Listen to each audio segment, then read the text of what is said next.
আসসালামু আলাইকুম। আজকের টপিকে আমরা জানব নাম্বার ও পার্সন। নাম্বার হলো যে নাউন বা প্রোনাউনের মাধ্যমে কোনো ব্যক্তি, বস্তু বা প্রাণীর সংখ্যা বোঝায় তাকে নাম্বার বলে। সো কথা হচ্ছে পার্টস অফ স্পিচের মধ্যে শুধুমাত্র নাউন এবং প্রোনাউন ছাড়া অন্য কেউ নাম্বার বোঝাতে পারে না নর্মালি। সো এজন্য বলা হয়েছে নাউন বা প্রোনাউনের মাধ্যমে কোনো ব্যক্তি, বস্তু বা প্রাণীর সংখ্যা বোঝায় তাকে নাম্বার বলে। নাম্বার প্রধানত দুই প্রকার। এক নম্বরে সিঙ্গুলার নাম্বার। সিঙ্গুলার নাম্বার হলো যার দ্বারা একটিমাত্র বস্তু বা প্রাণীকে বোঝায় তাকে সিঙ্গুলার নাম্বার বলে। যেমন বয় দ্বারা এখানে একটি বালককে বুঝিয়েছে, এজন্য এটি সিঙ্গুলার নাম্বার। দুই নম্বরে আমরা আসি প্লুরাল নাম্বার। যার দ্বারা একাধিক ব্যক্তি বা বস্তুকে বোঝায় তাকে প্লুরাল নাম্বার বলে।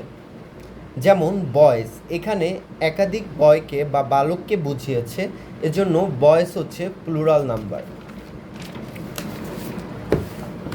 এবার আমরা জানব পার্সন তিন প্রকার।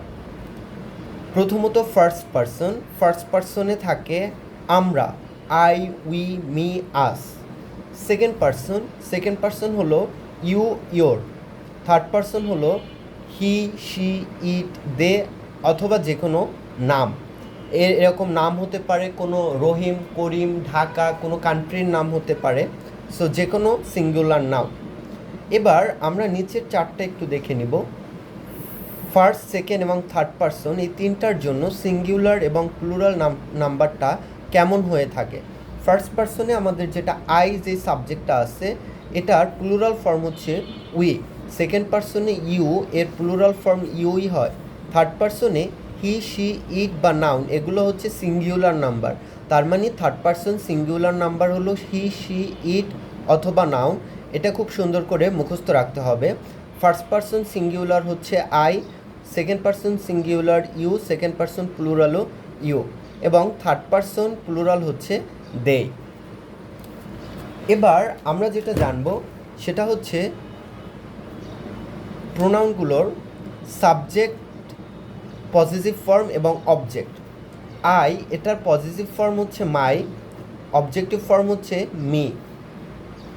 উই সাবজেক্ট, এটার পজিটিভ ফর্ম হচ্ছে আওয়ার, অবজেক্টিভ ফর্ম হচ্ছে আস। ইউ, এর পজিটিভ ফর্ম হচ্ছে ইয়োর, অবজেক্টিভ ফর্ম হচ্ছে ইউ।